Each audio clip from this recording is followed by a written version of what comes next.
கோயம்புத்தூர் மாவட்டத்தில் கிட்டத்தட்ட ஒரு 10 வயது இருக்கக்கூடிய சிறுமியை பாலியல் பலாத்காரம் செய்யப்பட்டு கொடூர முறையில் கொலை செய்யப்பட்டாங்க. அந்த குழந்தையை பற்றி நமது தொழில்துறை அமைச்சராக இருக்கக்கூடிய சகோதரி கீர்த்தனா அவர்கள்கிட்ட ப்ரெஸ் கேள்வி கேட்குறாங்க. என்னன்னு கேட்குறாங்கன்னா, ஒரு பெண்ணாக நீங்கள் அந்த கொலையை எப்படி பார்க்குறீங்க, இதுக்கு உங்கள் கவர்மெண்ட் என்ன மாதிரியான ஒரு ஆக்ஷன் எடுக்க போகுது அப்படின்னு சொல்லி கேட்குறாங்க. அதுக்கு அவங்க சிரிச்சுக்கிட்டே அவங்க சொல்கிறாங்க பதில், சார் அட்மினிஸ்ட்ரேஷன் லெவலில் நம்ம பேசுவோம் சார், பொலிட்டிக்கல் லெவலில் நம்ம சாயந்தரம் 6 மணிக்காக பேசுவோம் அப்படின்னு சொல்கிறாங்க. அது மட்டும் இல்லாமல் கடைசியாக ஒரு விஷயம் சொல்கிறாங்க, என்னென்னா அவங்க தலைவர் எந்த முடிவு எடுத்தாலும் அது சரியாக தான் சார் இருக்கும் அப்படின்னு சொல்கிறாங்க. அட்மினிஸ்ட்ரேட்டிவ் ரிலேட்டடாக பேசுவோம் சார், பொலிட்டிக்கல் ரிலேட்டடாக 6 o'clock தலைவர் என்ன முடிவு எடுத்தாலும் கரெக்டாக இருக்கும் சார்.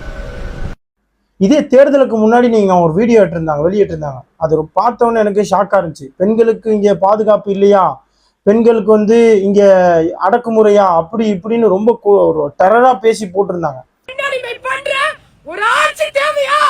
ஆனால் இப்போ நீங்கள் தான் ஆட்சியில் இருக்கீங்க. இந்த கேள்வி நான் உங்களை பார்த்து தான் கேட்கணும். இதுக்கான சரியான பதில் எப்போ கொடுப்பீங்க ப்ரெஸ் மீடியாவில்? அதே மாதிரி இன்னொரு அமைச்சர் பார்த்தீங்கன்னா, தமிழ்நாட்டில் எப்படி இருக்குது சட்ட ஒழுங்கலாம் அப்படின்னு சொல்லி கேட்குறாங்க. அதுக்கு அவங்க சிரிச்சுக்கிட்டே பதில் சொல்கிறாங்க, சட்ட ஒழுங்கெல்லாம் நல்லா தான் இருக்கு, பேசுறவங்க பேசிட்டு தான் இருப்பாங்க அப்படின்னு. சட்டம் ஒழுங்கு நல்லா தான் இருக்கு, அது சொல்றவங்க சொல்லுவாங்க சார், உங்களுக்கு தெரியாதா? இது கூட பரவாயில்லைங்க. கோயம்புத்தூர் மாவட்டத்தை சேர்ந்த ஒரு அமைச்சர், அவரை ஏர்போர்ட்டுக்கு இவ்வளோ பெரிய விஷயம் நடந்திருக்கு, அவரை ஏதோ இன்டர்வியூ கேட்குறாங்க போல ப்ரெஸ்ல, அவர் சிரிச்சுக்கிட்டே பேசிட்டு இருக்காரு.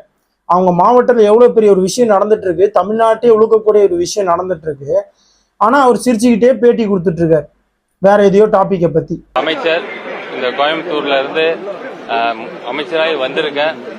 தயவு செஞ்சு டிவிகேல இருக்கிறவங்க யாரா இருந்தாலும் ப்ரெஸ்ஸை எப்படி அணுகணும்னு கொஞ்சம் தெரிஞ்சுக்குங்க. ஏன்னா இதெல்லாம் பார்க்கும்போது ரொம்ப கடுப்பா இருக்கு. என் வீட்டை எனக்கு கூட பிறந்த தங்கச்சி இப்படி நடந்து நீங்களாம் இப்படி பேசியிருந்தா நான் இது மாதிரி பேசிருப்பேன், நான் வேற மாதிரி பேசிட்டு இருந்திருப்பேன். ரொம்ப கஷ்டமா இருக்கு அதெல்லாம் பார்க்கும்போது.